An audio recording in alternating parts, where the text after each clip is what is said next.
G'day, Josh from In Your Yard Homestead. Well, today's Bible reading is out bush, so bear with me with a bit of wind noise, flies, pages flapping around. But today's reading is Mark chapter 7. Then the Pharisees and some of the scribes came together to him, having come from Jerusalem. Now when they saw some of his disciples eat bread with defiled, that is, with unwashed hands, they found fault. For the Pharisees and all the Jews do not eat unless they wash their hands in a special way, holding the tradition of their elders.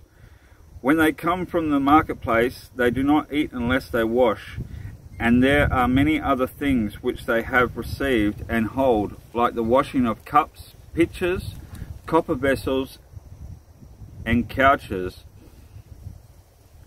Then the Pharisees and scribes asked him, "Why do your disciples not walk according to the tradition of the elders, but eat bread with the unwashed hands?"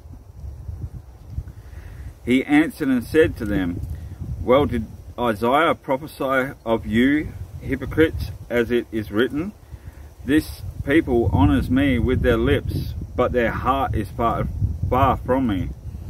And in vain they worship me, teaching as doctrine the commandments of men.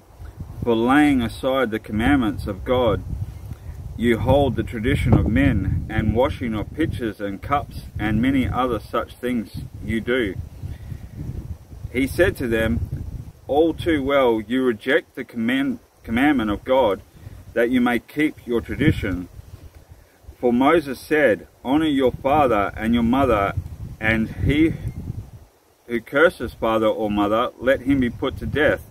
But you say, if a man says to his father or mother, whatever profit you might have received from me is Koban, that is a gift to God, then you no longer let him do anything for his father or his mother, making the word of God of no effect through your tradition which you have handed down, and many such things you do."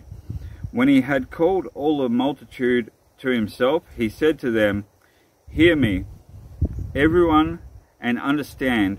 There is nothing that enters a man from outside which can defile him, but the things which come out of him, those are the things that defile a man. If anyone has ears to hear, let him hear." When he had entered a house away from the crowd, his disciples asked him concerning the parable. So he said to them, "Are you thus without understanding also?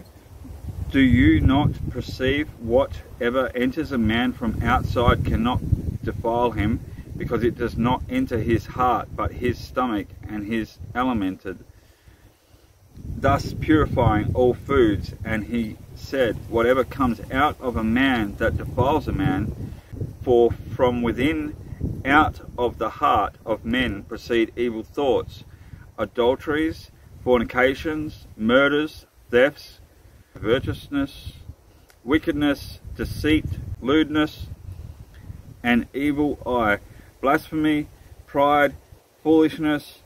All these evil things come from within and defile a man." From there he arose and went to the region of Tyre and Sidon, and he entered a house and wanted no one to know it, but he could not be hidden. For a woman whose young daughter had an unclean spirit heard about him, and she came and fell at his feet. The woman was a Greek, a Syrophoenician by birth, and she kept asking him to cast the demon out of her daughter. But Jesus said to her, "Let the children be filled first, for it is not good to take the children's bread and throw it to the little dogs."